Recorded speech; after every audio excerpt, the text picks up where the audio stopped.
अस्सलाम वालेकुम व्यूअर्स, उम्मीद है सब साथी खैरियत से होंगे। आज हम इंशाल्लाह कवर करेंगे अगला स्टेप, अगला मॉड्यूल। और ये अगला मॉड्यूल हमारा है जो कि परचेज़ के मुतल्लिक है। तो मैं सिस्टम में लॉगिन कर लेता हूँ। और हमने पिछली वीडियो में पहली वीडियो में कस्टमर्स बनाना सीखे थे, वेंडर्स बनाना सीखे थे। इसके अलावा हमने प्रोडक्ट्स बनाना सीखे थे। आज हम बिल्स पर बात करेंगे। और अगर आप बिल्स बनाना सीख जाएँ तो इनवॉइसेस बनाना भी आपको समझ आ जाएगी। इसके आप आइकन को देखें तो यहाँ पर सेल लिखा हुआ है और यहाँ पर बाय लिखा है। तो मतलब ये है कि जब भी हमने नया स्टॉक परचेज़ करना हो सप्लायर से तो हम बिल बनाएँगे, और जब हमने सेल्स करनी हो तो हम इनवॉइस के टैब पे आएँगे। तो मैं पहले बिल्स पे आ जाता हूँ। बिल्स पे आएँगे, यहाँ पे हमारे पास न्यू बिल का ऑप्शन मौजूद है। न्यू बिल पे आप क्लिक करें, ठीक है। टैब प्रेस करें, यहाँ पे जो भी आपने वेंडर्स बनाए होंगे, जैसे मैंने एक ही वेंडर बनाया था जनरल ट्रेडर्स के नाम से, तो यहाँ पे वो शो हो जाते हैं। आप वेंडर पे कीबोर्ड के ज़रिए भी आ सकते हैं, इस पर आप इसकी सिलेक्शन कर सकते हैं माउस के ज़रिए भी। और उसके बाद आप टैब प्रेस करें तो यहाँ पे जितने भी आपने आइटम्स बनवाए होंगे वो यहाँ पर शो हो रहे होते हैं। जैसे फॉर एग्जांपल हमने इलेक्ट्रॉनिक का एक ही आइटम बनाया था डेमो में, ठीक है। तो इसके बाद आप टैब प्रेस करें और हमने बात की थी कि हम कॉटन्स में भी डील्स कर सकते हैं और पीसेस में भी डील कर सकते हैं, ठीक है। तो अगर यहाँ पे आप कॉटन्स की परचेज़ कर रहे हैं, फॉर एग्जांपल आप 10 कॉटन्स लेते हैं, तो आपने कॉटन्स की क्वांटिटी मेंशन कर देनी है, ठीक है। जब हम कॉटन की क्वांटिटी मेंशन करेंगे तो रेट जो है ये भी कॉटन का आएगा। और फॉर एग्जांपल अगर हमने कॉटन्स नहीं परचेज़ किए, हमने पीसेस परचेज़ किए हैं, तो हम कॉटन्स को 0 छोड़ेंगे और यहाँ पे पीसेस को हम 10 कर देंगे। तो अब देखें कॉस्ट जो है वो पीस के हिसाब से आ रही है। इसमें यहाँ पर एक चीज़ अमूमन क्लाइंट्स गलती करते हैं, वो ये करते हैं कि उन्होंने पीसेस को छोड़ दिया तो यहाँ पर उन्होंने खाली इसको छोड़ देते हैं। किसी भी वैल्यू को अगर आपने रिमूव करना हो, जो इंटीजर टाइप है या नंबर वाली वैल्यू है, जैसे कॉस्ट है या कॉटन जिसकी क्वांटिटी में हम इनपुट करते हैं, तो वहाँ पे आपने 0 लाज़मी छोड़ना है, ठीक है। और इस वक़्त मैं इस परचेज़ के लिए ये फ़र्ज़ करता हूँ, अज़्यूम करता हूँ कि हमने 10 कॉटन्स खरीदे हैं, तो मैं यहाँ पे आके 10 कॉटन्स यहाँ पर मेंशन कर लेता हूँ।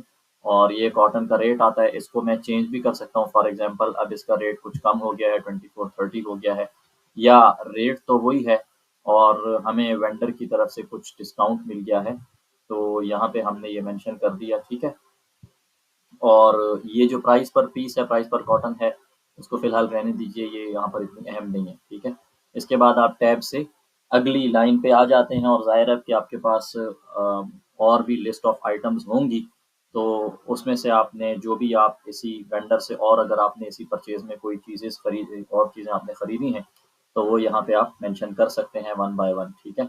और दूसरी अहम चीज़ ये है कि जब आप एक एंट्री कर रहे हों, तो उस वक़्त ये एंट्री एडिटिंग मोड में होती है। जब आपकी लास्ट एंट्री ख़त्म हो जाए, तो आपने टैब के साथ जो है ये नेक्स्ट एम्प्टी रो में आ जाना है लास्ट एंट्री के बाद। जैसे मेरी यही लास्ट एंट्री है तो इसके बाद मैं एम्प्टी रो में आ गया हूँ, ठीक है। अच्छा, ये बटन क्या है? ये आइटम अगर ये इलेक्ट्रॉनिक गलत इंटर हो गया है, इसको डिलीट करना है तो आप डिलीट कर सकते हैं, ठीक है। लेकिन बहरहाल मैं दोबारा यहाँ पे इसको मेंशन कर लेता हूँ, ठीक है जी। और इसी तरीके से आप मल्टीपल आइटम्स लिख सकते हैं, ठीक है। अच्छा, यहाँ पे आप देखें, इस एरिया की डिटेल को आप समझ लें। यहाँ पे आपके पास इस परचेज़ से पहले तक जितना बैलेंस इस सप्लायर का आपके ज़िम्मे है, वो यहाँ पे प्रीवियस आ रहा है। इसमें अगर कोई पेमेंट हमने की होती तो वो इससे डिडक्ट हो जाती है, लेकिन हमने अभी नहीं की है, तो वो इससे डिडक्ट नहीं हुई, ठीक है। यहाँ पे बाकी ऐड और लेस है। अगर किसी जो बिल है इसके अलावा कोई और ऐसा खर्चा है जो यानी वेंडर ने आपकी जगह पे कर दिया, फॉर एग्जांपल कोई लेबर चार्जेस उसने पे किए हैं या कोई भी खर्चा है वो वेंडर ने आपकी जगह पे कर दिया है, फॉर एग्जांपल 200 रुपीज़ मैं यहाँ पे मेंशन कर देता हूँ, तो वो इसके साथ ऐड हो जाता है, ठीक है। और अगर इसके अलावा टोटल वैल्यू पे वेंडर ने आपको कोई डिस्काउंट दिया है, यानी अब टोटल बिल हमारा बन रहा है फॉर एग्जांपल 24,500, और अगर उसने आपको कोई डिस्काउंट दिया है तो ये आप लेस में मेंशन कर सकते हैं, ठीक है। इसके साथ ही यहाँ पे आ जाता है हमारे पास कैश पेड, ठीक है। तो अगर इसी बिल जब आपने बिल बनाया और बिल के साथ ही आपने पेमेंट कर दी है, जो कि अमूमन परचेज़ेस की सूरत में तो नहीं होता, बहरहाल अगर आपने पेमेंट की है तो वो पेमेंट यहाँ पे आप मेंशन कर देंगे। जितनी भी आपने की है 24,500 टोटल है, उसमें से जो भी आपने पे कर दिया वो आप मेंशन कर देंगे, ठीक है।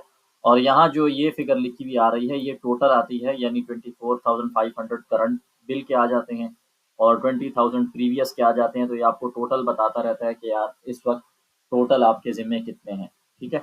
तो यहाँ पे अभी मैं कैश पेड नहीं एंटर करूँगा, उसकी वजह ये है कि हमने अकाउंट नहीं सिस्टम को डिफ़ाइन किया हुआ कि हम कौन से अकाउंट से पेमेंट करेंगे, वो पहले हम जब अकाउंट्स के मॉड्यूल में बना देंगे पेमेंट की सेटिंग, तो उसके बाद फिर हम आकर यहाँ पर हम एक आध इनवॉइस बना लेंगे, बिल बना लेंगे, जिसमें हम उसी के साथ ही पेमेंट कर देंगे। उसको हम सेव करके अपडेट कर देते हैं, ठीक है?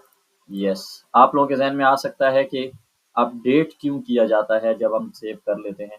तो असल में जो सिस्टम अकाउंट्स क्रिएट करता है, इन्वेंटरी ऐड करता है या डिडक्ट करता है, उस वो सारा काम अपडेट के साथ ही लिंक है और सेव के साथ एडिशनल अपडेट की फैसिलिटी इसलिए दी गई है कि बाज़ दफ़ा आप कोई स्टॉक खरीद लेते हैं, रेट उनका फाइनल नहीं होता, बाद में रेट चेंज हो जाता है, ठीक है? मिसाल के तौर पे आपको सप्लायर ने टेंटेटिव रेट दिया है और बाद में रेट बदल सकता है या कोई भी वजह हो सकती है, तो ऐसी इनवॉइस आप अपडेट नहीं करेंगे। हाँ, अपडेट के लिए ये ज़हन में हो कि जब तक आप अपडेट नहीं करते, तब तक जो अकाउंट्स हैं वो भी नहीं क्रिएट होते और स्टॉक में भी एडिशन या सब्ट्रैक्शन नहीं होती, ठीक है?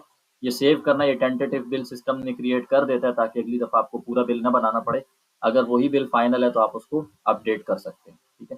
तो हमारे पास बिल बनाने का तरीका था, हर बिल जो भी आप बनाएँगे उसका अपना नंबर जनरेट हो जाता है और यहाँ पे वो नंबर यहाँ पे शो हो जाता है, ठीक है?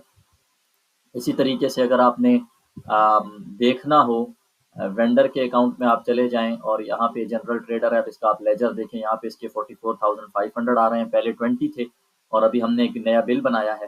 तो अगर लेजर देखना हो तो यहाँ पे आप क्लिक करें, तो ये देखिए यहाँ पे हमारे पास लेजर आ रहा है और मैंने आपको पहले भी बताया था इसका आप प्रिंट भी ले सकते हैं, प्रिंट भी आ रहा है। और इसके अलावा ये है कि अगर यहाँ से हमने कोई बिल देखना हो कि यार ये वाला जो बिल है इसकी डिटेल क्या थी, तो आप यहाँ पे क्लिक करके इस बिल को ओपन भी आप कर सकते हैं, ठीक है? तो ये बिलिंग का ओवरव्यू था। इनवॉइस के लिए इंशाल्लाह मैं अगली वीडियो में आपको इनवॉइस क्रिएट करने के लिए बताऊँगा। तब तक के लिए इतना ही। Thank you.